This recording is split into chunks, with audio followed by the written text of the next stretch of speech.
Now we are going to move on to the last session. We're going to start it early and end it early. So we look forward to your continued participation until the end of today's forum. So next, we're going to actually have a jointly organized session with ITU and WHO. So focus on AI4H. So we're going to talk about the post-COVID-19 healthcare industry, how it's going to change, and how digital healthcare, applying a lot of latest AI technologies, will survive in the post-COVID-19 era, and would AI as well as other technologies drive the healthcare in the post-COVID-19 era. So we have here with us Mr. Sabam from Lunit, and we also have an expert from hospital. We have Mr. Jung from the Samsung Seoul Hospital Center, and we are joined by Samuel Pujari, who is joining us, and we also have a renowned medical journalist who is writing for the Lancet. So Naomi Lee joining us virtually. So I would like to now hand over the microphone to our moderator, Mr. Pujari.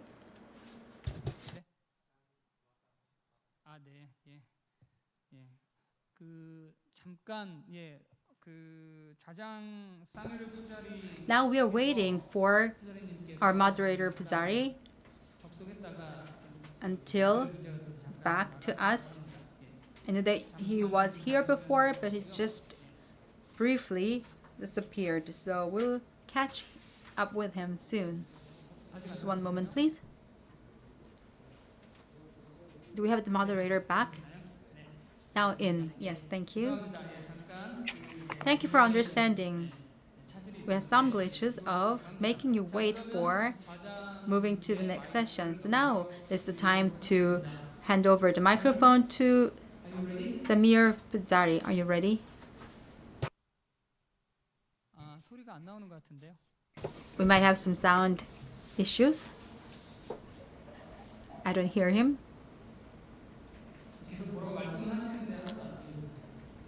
I know he is talking, but we cannot have any audio feed here. Josh, I can barely hear you. Okay. Can you hear me okay now? Yes, now it's okay. Okay, flow is yours. Okay. Yeah.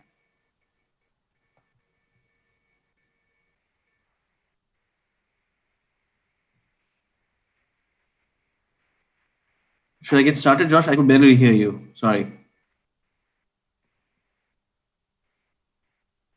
Yes, okay, great. Thank you so much, and good afternoon, colleagues. Very welcome to the session. My name is Samir Pujari.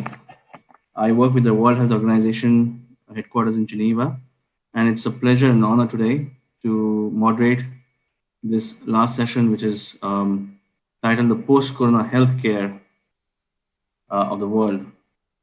We are in a very difficult situation with this unprecedented pandemic which has hit us. And I think it's an important era to discuss how the world tomorrow will change the healthcare systems. Digital itself is a key convener in this whole process and has shown itself as a strong highlight of the need of the hour, how it can make a difference, and what's the sort of urgent importance of how digital needs to be playing the key role as a convener in the future of the healthcare. AI is a part and parcel of the upcoming digital world stream. And will this AI be the primary driver of the innovation and the healthcare in the future? Or is it just the hype? How do we manage that as responsible policymakers? That's the questions that are coming up to us and on the plate today. And I'm very pleased to have a very elite panel with me today to discuss these questions. Let me first start by introducing our panelists. First and foremost, we have Dr. Naomi Lee, a very dear friend and a senior executive editor at the Lancet, and also a co-chair, co-vice chair with me of the ITU WHO focus group on AI for health. We also have Mr. Yong Jung, vice director of medical AI research center in Samsung Medical Center, and Mr. Brendan Su, CEO, Lunit Inc.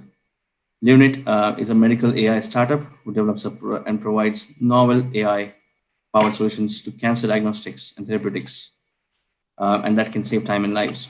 So let me start off without going too much into try to get into the sort of periphery of these discussions and try to trigger some thought process. Brandon, let me start with you first. In this post-pandemic world, where do you see the potential? I mean, we are now into the different life of contactless world, social physical distancing. Where can we potentially see the dangerous part of AI, and what do you think AI can solve these issues or help cater to new healthcare in the world? Brandon. Hello, can you hear me? Yeah. So I think we can start thinking about what's happening. I think because of the pandemic, I think there's a transition of the point of care going from the major tertiary hospitals and outside. I think you see a lot of telemedicine activities being more active than before. And what that means is there's a big transition from the big hospitals because of the issue of contact, whether it be online, and eventually it can actually transition even further to the families or to the community, where the problem would be that there wouldn't be enough specialists to diagnose and really manage the patients with that transition in point of care. So in that perspective, I think AI could be very useful in terms of assisting the various activities involving diagnostic activities that may need to be done in areas that are not really specialized for such medical service.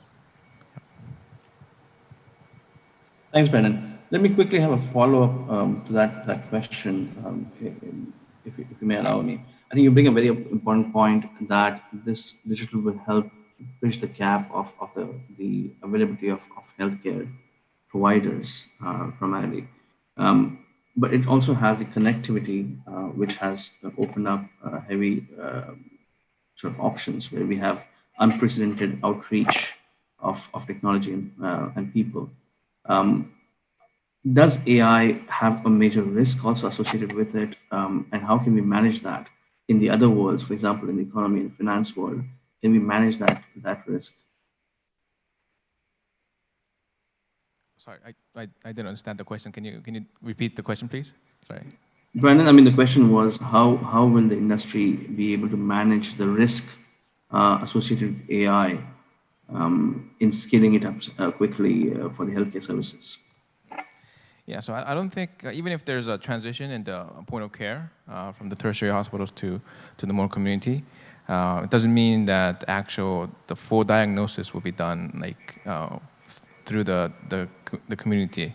It will be more of a kind of a screening process of taking care of more repetitive follow-ups. Like, for example, if you think about patients, hypertension patients, who would need to visit the hospital regularly to get their blood pressure checked, and if there's no change, they can just maintain the same drug that they have been taking for a long time. In those simple, rather not intensive situations, I don't think there will be a big issue in terms of having assistance from the AI to reinforce non-specialist or personnel that's not really trained to deliver such medical service.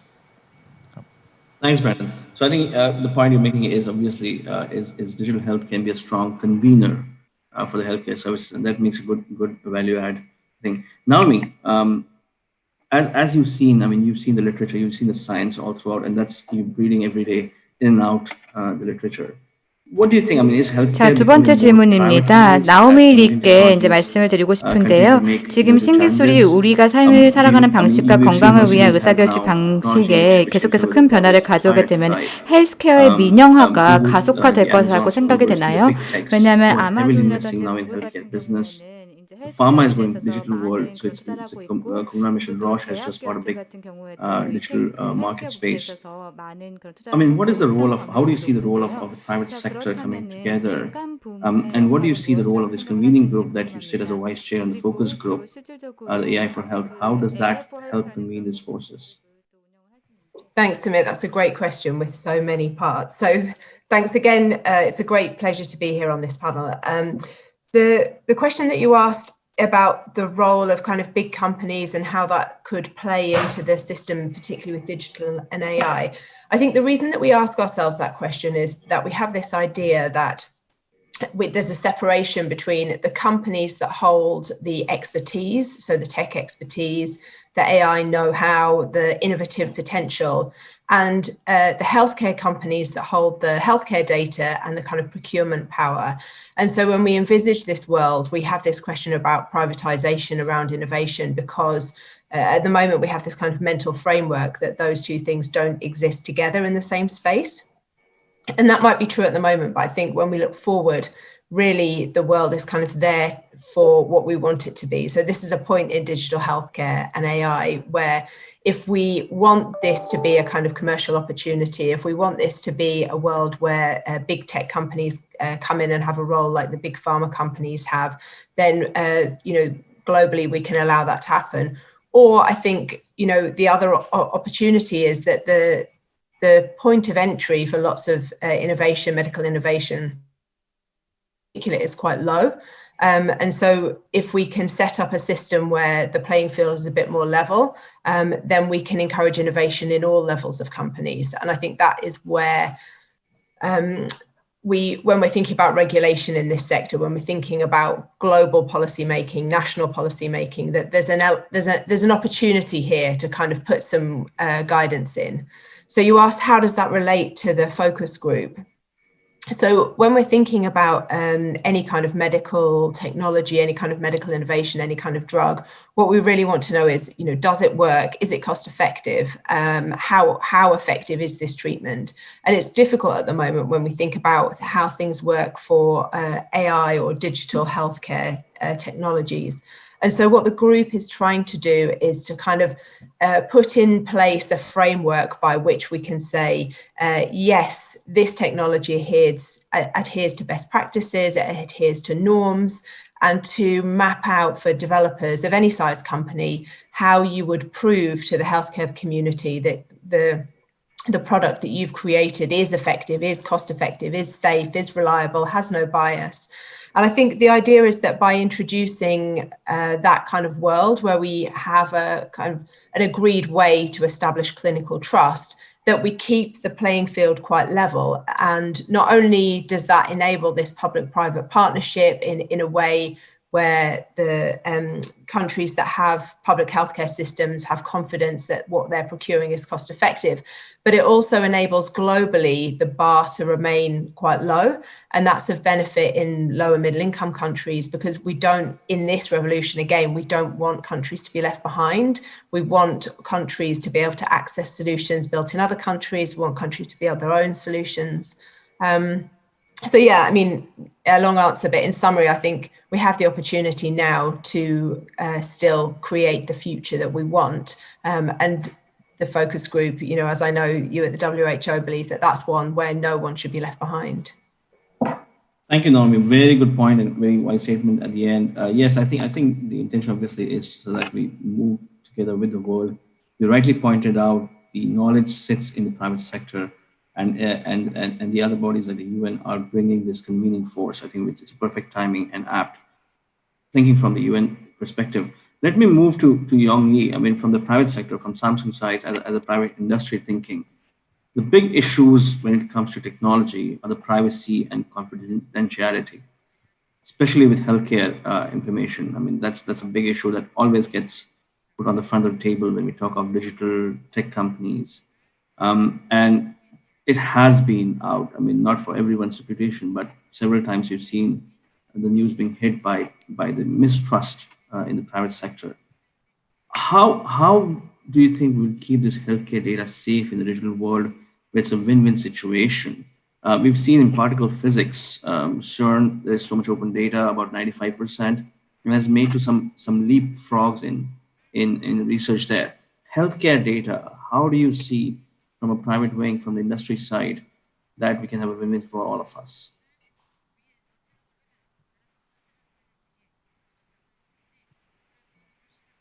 Young, did you hear my question? Yeah, I got it. 일단 그 의료 데이터가 Yes, first of all, there should be an awareness increased for the importance of healthcare information and data. And also data from the IT companies has to be taken into custody of the very secure manner. Although we did it in a secure manner, Young, there has been some can I ask for issues a and question to problems. pause? My apologies.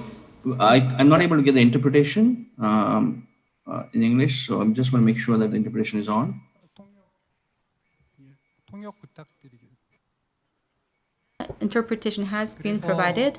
이제 의료 정보의 특성이 Interpretation is being provided. So we do have the special characteristics of the medical information and data.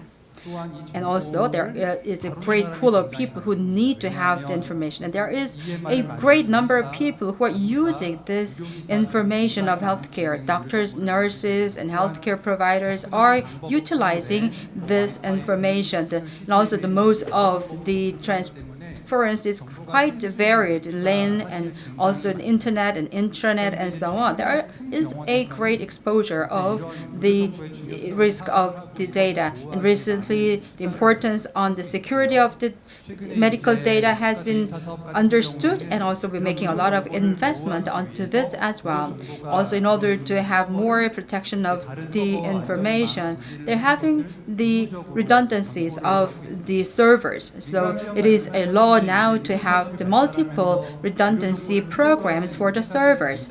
And also there are many private companies which use the healthcare industries. And the source of the healthcare data is hospitals, and hospitals are the producers of the data. When they produce the data, they should have the modification of the data, not to have the privacy data like names or the individual, the privacy data. However, in the process of transferring those data, if there is a tampering of the data, there is a risk of having the data being disclosed to the unnecessary people. Therefore, the responsibility should be emphasized for the people who are producing and also transferring the data. Also, we have a law that says that we need to have an upgrade of the responsible party in the government to have more higher up in the position of the government. That means that data of the medical information is really important for all the people. So we need to have put the top priority on the security. Also, the hospitals and the clinics should have their firewalls. However, some small-scale clinics might not have the enough capability to do the walls. Therefore, extra care on the personal side will be very, very important. We have to emphasize more about that. Also, in addition to that, the bio information, bio data will be very important for the healthcare services and additional services. There are many theories about the healthcare ownership, the data ownership, and many of the people agree that the ownership should be given to the individuals of the actual data. Therefore, each of the person should be very careful not to lose their privacy data. For example, they can have the installation of the applications on the mobile phones. If they have their own data for their medical areas, they have to put the extra care not to lose it, not to be disclosed. In summary, it is not easy at all to have the 100% surety of the guarantee of the medical data, because there are so many stakeholders, so many people in this industry. Any system will not be enough to have the protection of the healthcare service and data. Therefore, what is essential to have the awareness on the individual side. Everybody should be noted that this is a very essential information not to lose. Thank you so much. I think you make very, very good points there in terms of actual use. I mean, it is a challenging situation, and that's why the question keeps on coming up. The data is privacy and security are major issues, but there are ways of manage it because I think there is much more at stake in terms of the potential it allows for everyone to make better healthcare outcomes as we go forward. So, I mean, continuing this discussion, I want to go to all the panelists now and a quick response from you from the different sectors. We have the startup world, we have the policymakers and the UN, which are the convening force, and we have the private sector. We have seen this. I mean, obviously, ongoing healthcare services are different, but when there's a medical emergency or malpractices or different difficult situations, who holds the responsibility? That's where the question comes in. Can we transition quickly, and where does the accountability sit? Is it the surgeons? If the robots, we have robotic surgery coming up, who takes the ownership? Therapists are now becoming AI powered solutions. Where does the ownership need to sit? Is it the owner of the technology, owner of the provider, government, the individual? What do you see are the pros and cons of this? Let me start with Brandon. What are your thoughts coming as an AI industry? Where do you see the ownership sits here? Yeah, so this is an interesting question that I've been actually thinking about for a long time. I think it's been questioned many times. When we start imagining about the future, where the role of AI would probably expand into a more active role beyond the roles that are currently limited to diagnostic support or some other forms of support. So even if AI is judged to be very accurate, worthy of being used as a primary role, whether it be diagnostics or therapeutics, there will be, it's not 100%. It can't be 100%. So there will be issues, or there will be errors, or some kind of accident that would happen, and then who should be need to be held accountable for. And I think there is a good chance that the responsibility may fall on the AI vendors. It would probably be a form of going through an insurance company. Like it wouldn't be completely on us. It would be going through an insurance package that we would have some kind of collaboration, and we will be selling the insurance package to the hospitals or the patients to cover that. And I think that's something that makes sense for me. But it would also require support from the government and support from the payers and all that. Thanks, Brendan. No, obviously, I think this is something to understand the different perspectives. I don't know if there's a right or wrong answer. Naomi, what do you think? I mean, who should be the owner, and whether it should be distributed or owned by a specific entity? Yeah, it's a great question. I mean, so I'm sure the responsibility of clinicians is different in each country, but in the UK, I mean, very broadly, the understanding of the responsibility of clinicians when it comes to malpractice is, the question that's asked is this something that a sizable enough percent of clinicians in the same situation would have done? So if we're thinking about using an AI model for predicting some kind of risk, if many people were using it, then that clinician themselves wouldn't be subject to a kind of malpractice allegation. So you can see that the responsibility on the clinician is almost quite loose. When it comes to companies, the burden is there, but I think the burden of proof is often quite high. So we're in a situation already, not just with AI and digital medicine, but there are many different medical products where there have been innovations which, as a medical community and as companies, were believed to be effective. And in some of those situations, perhaps the companies could have surfaced concerns earlier. In others, they genuinely weren't known. But just giving some examples, so metal hip implants, breast implants, the drug sodium valproate. It was in the news recently in the UK talking about how it's used, but it's actually not enough caution is given to women who are using that, who may become pregnant. So this situation is kind of rife all the time. And I think this is where I would just reflect back on our role as a medical journal as well, and say, one of the really kind of critical things when we talk about medical research is that we all of us have a culture of critical evaluation. So we don't accept information which is presented to us, which says 98% of people did better with this technology, without saying, well, who are these people? Where was the test done? What was the sample size? What was the inclusion criteria? You know, where have you got this information from? Let's have a look. And as medical journals, we certainly have a role when we're publishing research to say, is it robust to support the claims that are being made, and also to identify gaps? So, you know, you've reported this, but we don't know whether it works in this scenario. So I'd say, you know, it's a kind of culture of shared responsibility, and to kind of look one way or the other at the moment seems a bit early. It's not unique to digital and AI, and we as medical journals certainly have a role in it. Thanks, Naomi. That's an interesting point also. I think bringing the non-biased evaluators of the research who will tell us the right thing and the wrong thing, because in the past we've seen the bias bringing in a lot of issues post-care in other different areas, tobacco and alcohol and other areas.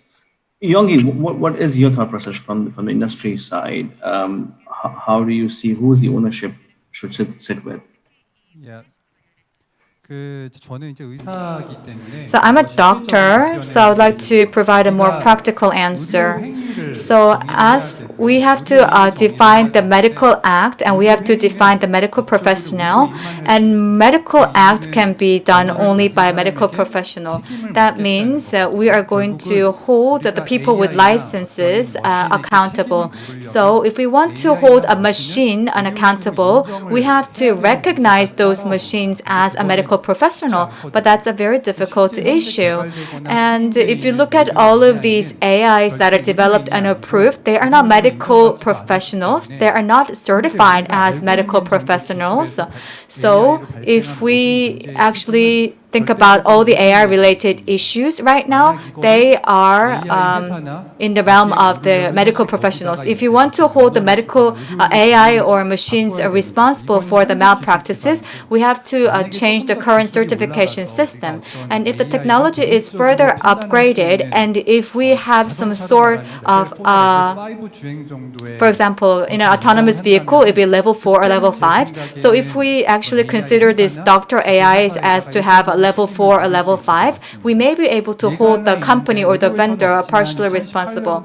In 2018, when the level 4 autonomous Uber vehicle actually had an accident, you may have heard about this on the news, and because of that accident, a person was killed. So who should be held accountable was a very important question raised back then.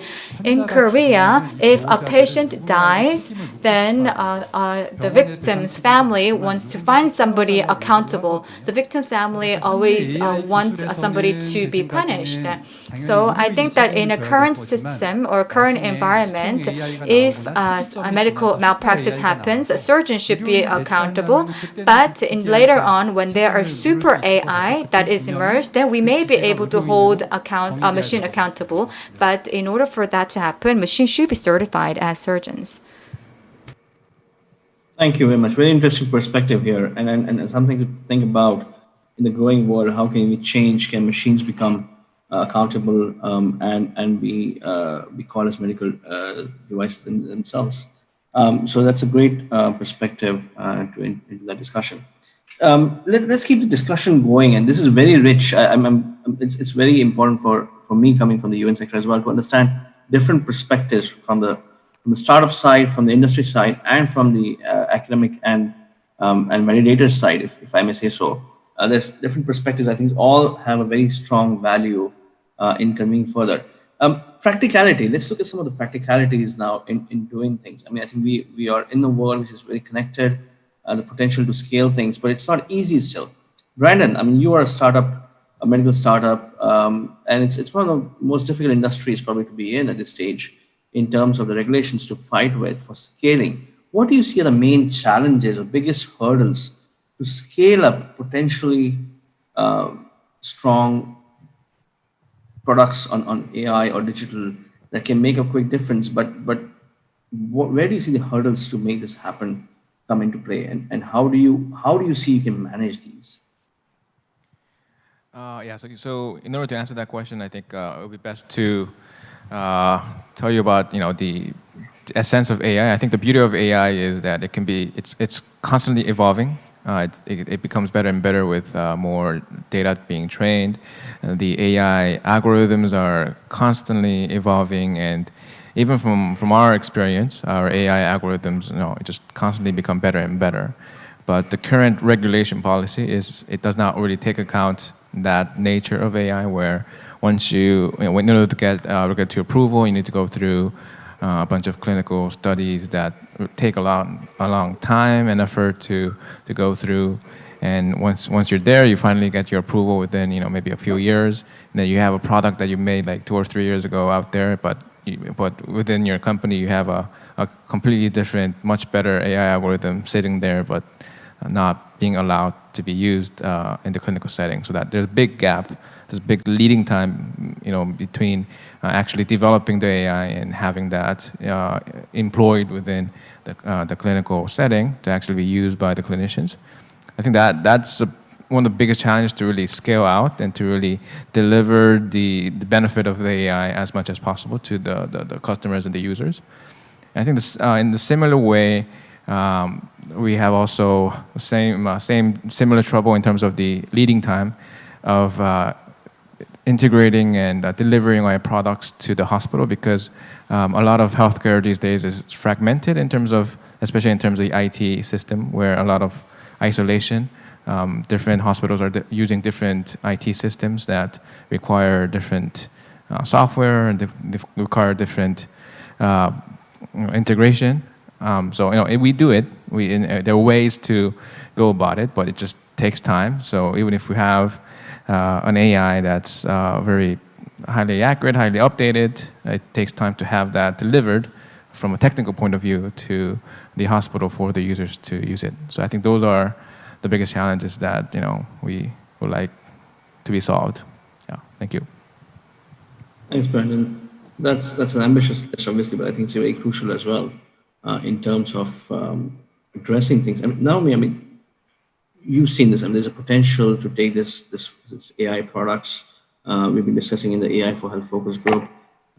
But are we ready there? What are the ethical and regulatory challenges, and how do you see we can address them, especially with the potential of digital to go cross-border? If I'm in a country in the current COVID situation, you want to see patients across in rural Africa, if you want to see patients across, you can do it now. There's the penetration of broadband is aggressively growing. There is potential, but then that's the technology side, which is much more ahead and ready to do it.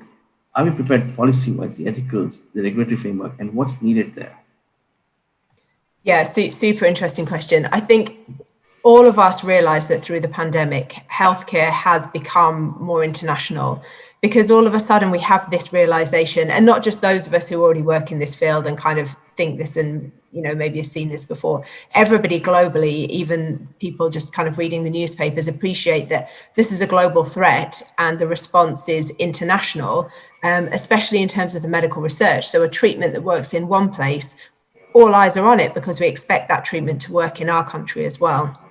So I do think that not only has the pandemic put lots of kind of medical research on the front page, it's also really brought this realization of how international healthcare is, not only in terms of crossing borders of treatment, but also how interlinked we are, how if the pandemic persists in one area of the globe, that we will never be able to kind of be relaxed in the way that we were before. And so we really have to approach this as a global problem. So your question really, I think, was specifically about AI and digital and when we want to cross borders. And I think the reason that this has come up particularly is because new companies are entering the market with products that they expect to work in more than one different place. And they're coming against challenges which show, well, look, it works here. So why can't we now market this product globally? And actually, the way that the global situation is in terms of research and regulation is that those two in a way are slightly separate. So you could have confidence that a product works, but you may still have to go through local regulatory processes in countries that have those, and in other countries you don't. It's a slightly borrowing on what's already been done or regulated elsewhere. Sorry. So when we think about AI and digital, because we're creating those regulations now and we're thinking about the validation and we're almost building that as these technologies emerge, I think we have an opportunity to create something which is more globally transferable. So you kindly gave me a segue in for the focus group, which was to say that one of the things that we're doing in the focus group is to bring together regulators who are global regulators who are thinking about AI and how they're going to regulate those in their own countries, and to tell the focus group how they're doing that and to kind of establish a community of best practice. Partly because regulators are all learning and they need to learn from each other, but partly because if we can take those ideas of best practice now and share them, that there should be more consistency between regulators across the globe, and make it easier to adopt these technologies, make the regulatory processes more consistent in a way. I mean, I'd say there is obviously a barrier, a big barrier to just that idea that I could call up a doctor in India on my smartphone because it's slightly cheaper, or, you know, I know him, or, you know, I have confidence in the skills of that practitioner. And that is that, you know, there is a cultural element to healthcare. It isn't simply always providing an operation or a drug.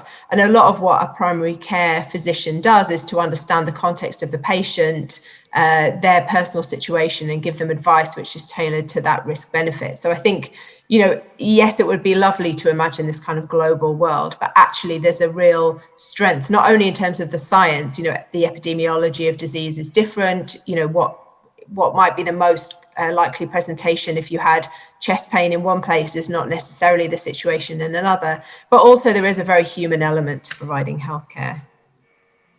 Thanks, Naomi. I think, no, you bring a great point. Again, I think which is crucial to understand. We're not trying to compete with the health current system versus digital. I think it's bringing them together to make this happen, and that's what the need of the hour is.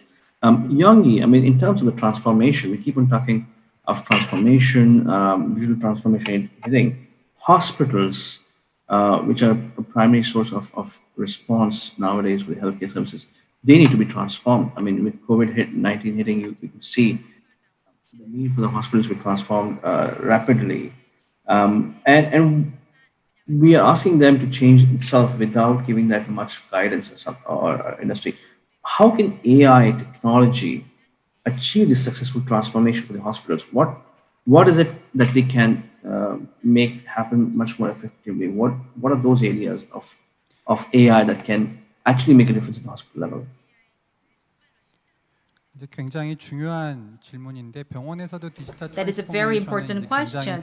Digital transformation is quite important issue in hospitals as well. As of July this year, Korean-style digital New Deal plan was announced by the government. That plan includes digital transformation in hospitals as well as one of the main pillars. So when we have the definition of digital transformation, which is required before doing any business, can we call digital transformation after just introducing one equipment? I don't think so. If you want to call it a real digital transformation, you have to have further steps. For example, you have the good survival ratio, good results from the patients after apply them into the patients as well. Only after having the good results, you can really call it a digital transformation. Normally, people say that Korea is well known for the ICT country and also medical leader and so on. Then people have a very good conclusion, very easy conclusion that we must be very good at digital transformation as well. I don't think that will be just a leading answer because we do have our system for the payment and also reimbursement for the doctor's fees and services. We are very conservative in providing the fees for the services of the doctors. Therefore, the digital transformation is not an easy thing that can be overnight. Also, in practical manner, after the COVID-19 situation, just like other countries in the world, in order to have the less and less contact, we have to have the on-tech businesses, remote business or remote treatment, or the at-distance treatment is a next step, of course. But before going there, in between, we have something called telemonitoring. For example, we have a lot of visitors, outpatients into the hospitals in Korea. It's like 2.6 times of OECD average. They're mostly suffering chronic diseases. They come to the hospitals and to see the doctors every 2 months or 3 months. Mostly they are suffering the hypertension or the arrhythmia, or sometimes they use the positive pressure equipment and so on. So these people are using them. If we apply telemonitoring for these chronic disease patients who are outpatients to the hospitals, they can delay their visit to the hospitals or the doctors. Like, for example, they can come to the hospitals only twice a year. So in order to reduce the risks here, what we can do immediately is to have the implementation of the telemonitoring. Now, let's imagine we have the outpatients coming to the hospitals. They have to go through a lot of stages, like, for example, they have to pay the fee first, and they have to meet with other assistants. And before seeing the doctors, we can minimize those steps before seeing the doctors in person. Actually, this is something we are doing already. For example, we have a just tele system for them to just go check through it automatically. And after checking one step, they can know where they have to go. Currently, people are guiding the patients where to go, or just holding their hands to go to the places. However, in the AI system, we can have the automatic system to guide the patients where they are going in order to see the doctors.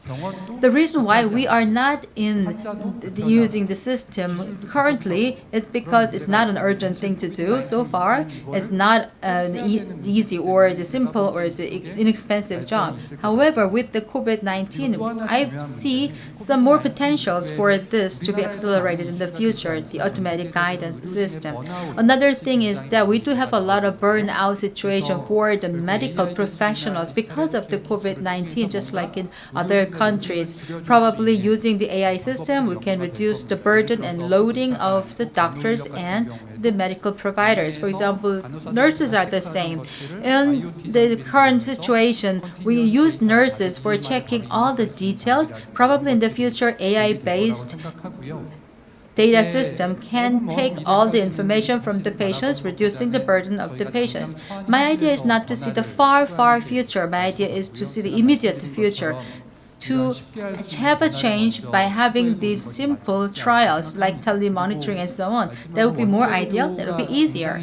Last but not least, at distance treatment or remote treatment will be very important, but this is not the right time for me to talk about that in detail, so maybe some other time. Thank you. Thank you, Yong. A very, very important point. I think immediate action is needed. There is potential of doing this. Telemonitoring is one example, as you mentioned. There's a huge demand. We've got a big gap. We are grappling. I think all member states, our countries are grappling with ongoing healthcare services and monitoring. And I think we have that potential to start with, to show how digital can make an impact. Now, coming back a little bit, I mean, in the future, you said this is obviously the immediate action, but thinking from a longer term perspective, the youth, the questions are medical professionals. What changes for them? I mean, are we looking at, I mean, the new world of AI, of robotics, of 3D printing, are we looking at a new, I mean, this is also a question which is coming from the audience continuously. What does it mean for the medical schooling system, for the current healthcare workers, for the training, and how does that change? And I want to put that question out to all the panelists: is what is your perspective on starting this? Let me start with Naomi, yourself first time. Where do you see how do you see this professional changing? Is there something to worry about, or is there a potential out there? What does it mean? Are they going to be doctors who are trained medically or digitally? Or what does it change in the upcoming world? Yeah, it's a great question. I think there's a couple of ways to look at that. And the first is to think about, what does it mean for people, of my generation who are already doctors, the colleagues that I was at medical school with. And I think the reality is that the pace of change won't be that fast. And so what we're expecting people to do is to adopt new technologies.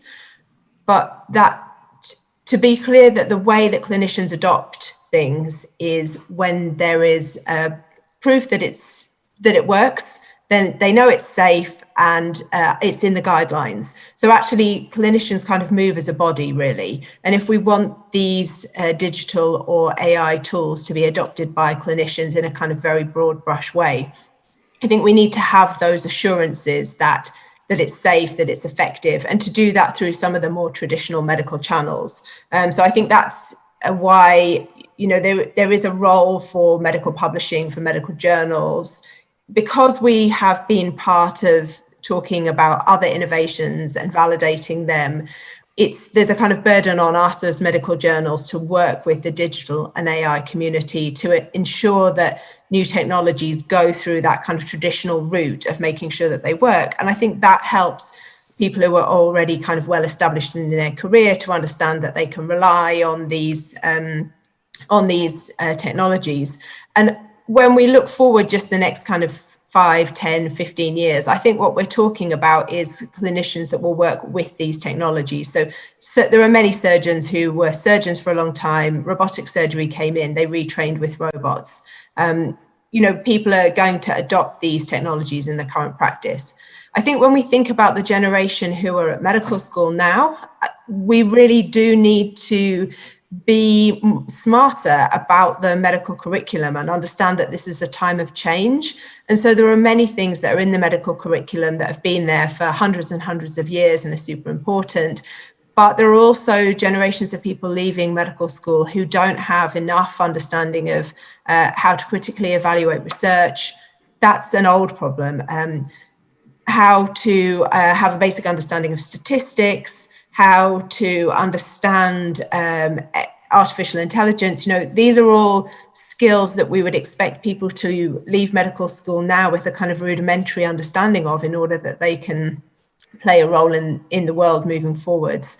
So I'd say, you know, I expect change will be slow. I don't think that we're going to look at a situation where medical professionals become defunct. I can't see that. But the expectations will certainly change. Thanks, Naomi. Yeah, I think it's a great point. What you're saying is it changes, and it's not a drastic change. I think it's to implement and complement the better outcomes, and I think that's a great point. It's potentially helping the healthcare providers to better do the jobs or have faster outcomes and serve more people. Brandon, I mean, how do you see the world tomorrow? I mean, we've had these discussions around the professionals. I mean, do we work with doctors as you design these products? How closely do you work with the medical fraternity, and what do you need as technologists to have the right workforce? Do you see just the technologists being able to do it, or do you see a mashup of doctors, medical stream, and the technologists doing it together? Yeah, so I think I agree with Naomi overall that it's going to be very slow in terms of how fast the AI or other technologies expand into the many roles that doctors take. And I think for the near future, even though there'll be many new technologies coming in, new products coming in, it's going to be, you know, working together with the doctors, so it's as a support function. And I think a lot of the kind of repetitive and simple jobs will be the first ones that where AI will enter, and where doctors will just sort of rely on these technologies, but having in mind that the final decision and the final diagnosis and final treatment will be decided by the doctors, as traditionally has been. So I don't think the overall picture will change too much. It's just that the process will involve a bit of help from software, from AI. And in that perspective, I think that's what's going to happen in the short term. I mean, in the long term, I mean, it becomes a very big and very different story. But I think one thing is for sure is that I think the human touch element of clinical practice is something that will never go away. Even though there's new technologies that come in, I think that's a very important aspect of clinical practice that will remain. And I think maybe as there's a transition with the role that the doctors take, I think those roles involving the human touch will be reinforced, and perhaps there'll be more time spent in perhaps developing new technologies, a lot of research, teaching. I think that could also be a different perspective. Thanks, Brandon. Yongi, I mean, how do you see the industry? I mean, obviously, people are at the core of all the products you develop and design. The people, the workforce that you need for the future as your industry goes out and it makes this more accessible. And at the same time, I mean, one thing we want to miss out is data. We don't have data professionals. How does medical data professionals integrate with these providers? I mean, are there medical professionals trained to manage this data? Is technologists being trained? How do you bring this together? And then also the question is health literacy. Where do you see the knowledge? Because technology has done a great job in spreading digital literacy across the world. How can that be applied for health literacy to the population through the devices that you have? Where do you see that combination coming in? 좋은 질문이고 두 분 좋은 I think that is a very good question and also a lot of good talk. As I said, that the medical information will become the key to everything, but there are properties with regards to medical information. It's not just a matter of providing that information, but we have to have the skills to be able to analyze this information, and that is why we need the help of the medical professionals. And a lot of the medical professionals these days are not fully versed in 3D printing or in AI technologies. There's not been a lot of training done to these doctors when they graduate their medical school. So I think that this will apply globally, but from the educational level, medical school level, we should be able to train our future professional in terms of mechanics, bio, AI, and data science. And if that education or training is done, I think that they'll be able to have more ownership in doing their medical practice, and when they discuss with a startup, that it will facilitate their work. Because you may have realized that if you actually talk with the doctors at the general hospital, some people say that they have really hard time communicating with these doctors. Maybe it's because they are really from the older generations and they fail to receive the kind of adequate training that is required for the era that we are faced right now. So what is important is to be able to adequately train the current medical students and to train these talents so that they will be fit for the digital era.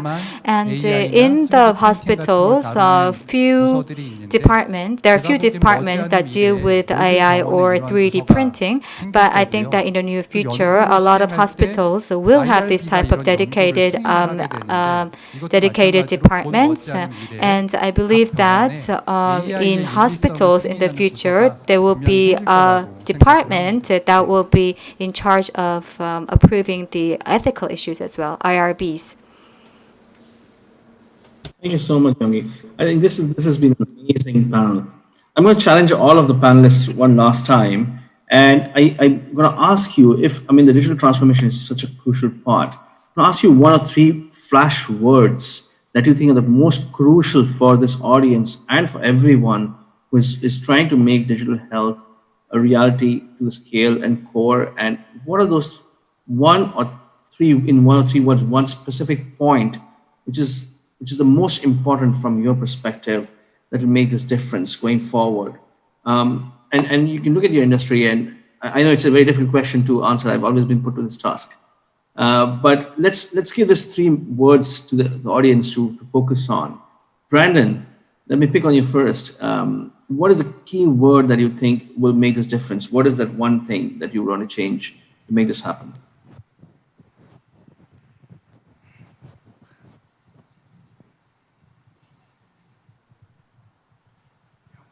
I think this digital transformation the essence of it is just involves just a new type of information that we have not seen before. So I think there needs to be an open-minded to how we receive this, rather than kind of fear that this will replace everyone. I don't think that's going to happen. It's just more tools and more information that would eventually benefit the patients and benefit the general healthcare as a whole. Yeah. Thanks, Brandon. So open-minded approach is the word I got from you. Naomi, what is Okay, I have got three. You've got that I'm not that concise. So I think trusted.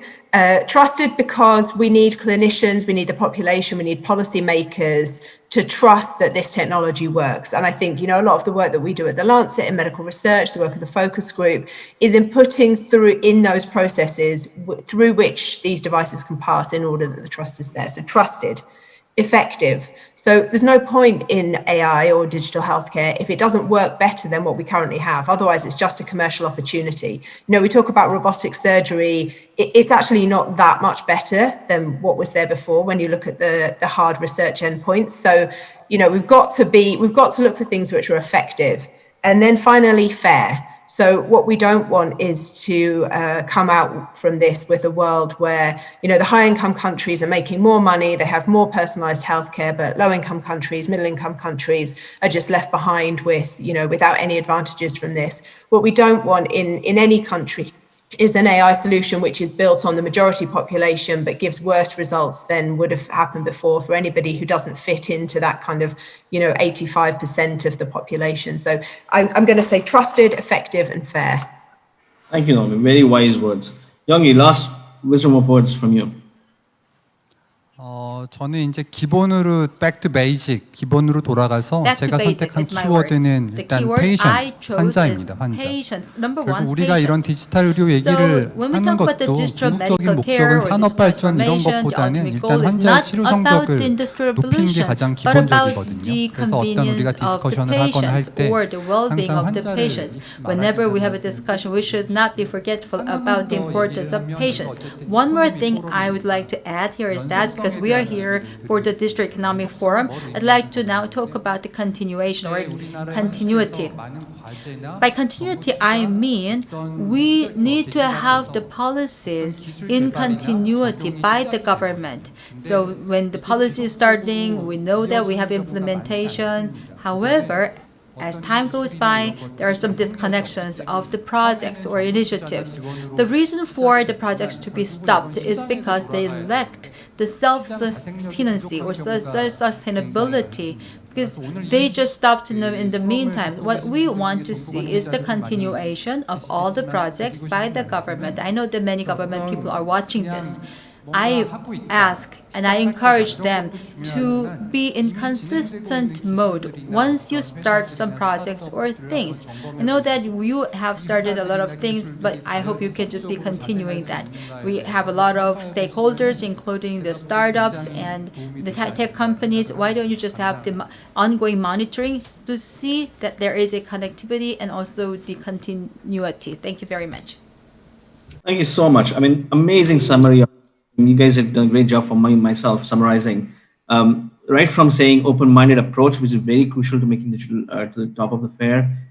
It being not only open-minded, but being trustworthy, effective, and fair, so that we can have equitable and reasonable application of this. And very important point that lastly made by Yong, taking the patient-centered, the person-centered approach for delivery and scalability and sustainable or continuity, as you mentioned, is crucial, because all the effort is not worthwhile if we can't continue the services.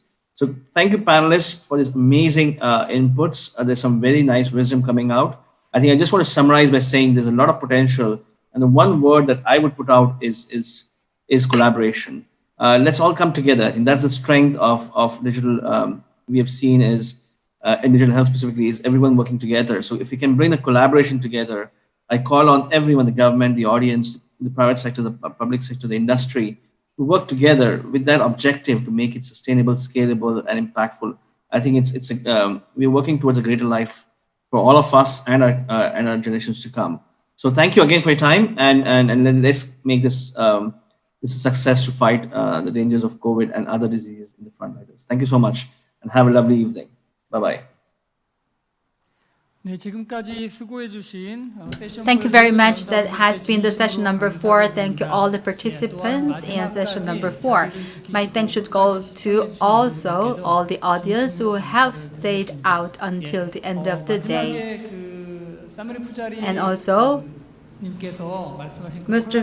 Pujari emphasized the word of collaboration. That is just hovering in my mind. Thank you very much for picking that word up.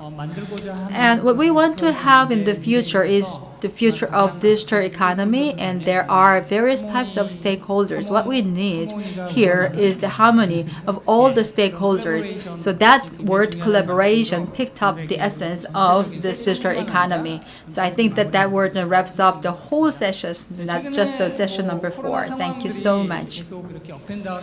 We have our ups and downs of the situation of COVID-19, and sometimes we feel that we will be changed totally after the COVID-19, and sometimes we feel that things might not be that much changed after COVID-19. So we cannot anticipate what's happening in the future, which is not an easy job at all anyway.